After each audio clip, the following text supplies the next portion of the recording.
Okay, so I'm going to add about 5.3 ounces of salt here. And I'm going to add this into a hole that we already made into our cabbage until the hole is totally filled. And then I'm going to take this cabbage and I'm going to put it into my pressure cooker. I've already added a little bit of water in there.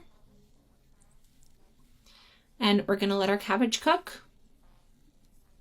Now, when this is cooking, our leaves are just going to come off nice and easy. They're going to get tender. Okay, add some more water. Be careful not to add this water over the salt. We just want to add it around the outside of the cabbage. Gonna put on our lid, get it nice and tight.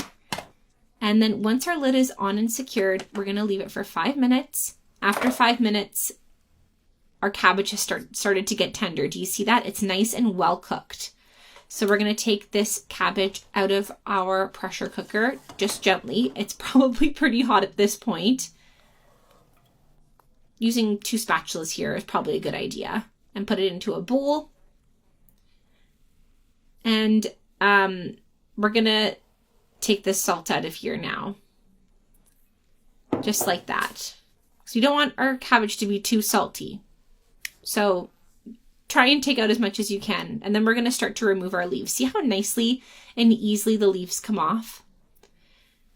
So we're going to take our leaves and we're just going to place them over onto a baking pan here that I've got set up. Just like this. Be gentle with them. They're pretty delicate. Nice and careful. We don't want to rip them. All right, so look how beautiful this is starting to look. So after we've covered the baking pan with our cabbage, we're going to just leave this for a little bit and we're going to make a filling. Okay, so here I've got about 21 ounces of minced meat. I got a chopped carrot here. I have 1 onion and 3 cloves of garlic. I also have 1 chopped tomato, a little bit of salt, and some chili pepper here. And I've got about 1.75 ounces of rice. We're going to mix this all up really well so it's nice and incorporated. I bet you probably haven't seen a recipe like this before, so you should definitely give it a try at home. Okay, so after mixing everything really well, I'm going to take this mixture and using a spoon, I'm going to transfer it into the baking pan with our cabbage leaves. So we're going to put this meat on our cabbage just like this. We're going to take half the meat to start, and then we're going to take a second layer of cabbage leaves and layer it on top of that meat, just like this. And then we're going to take the rest of our meat and we're going to add that on top and use some larger cabbage leaves for this top portion here. Okay, and then you're going to fold these other leaves over on top just like this. This is looking so pretty. And you're going to just push it down. Try and condense everything so it's nice and tight.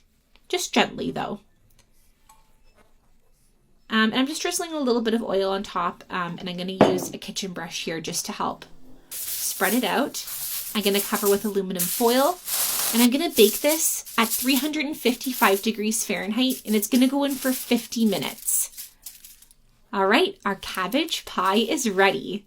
Oh my gosh, look at it. It looks so good. So I'm just going to flip this over onto a plate. You're going to see in a moment how beautiful this is. Oh, delicious. We're going to cut a slice of this just to see how it looks inside. We've got all of our meat, all of our veggies, our rice in there. Oh, yum. This is so good. This is great for lunch, for dinner, easy to reheat, and so easy to make. I hope you try it at home.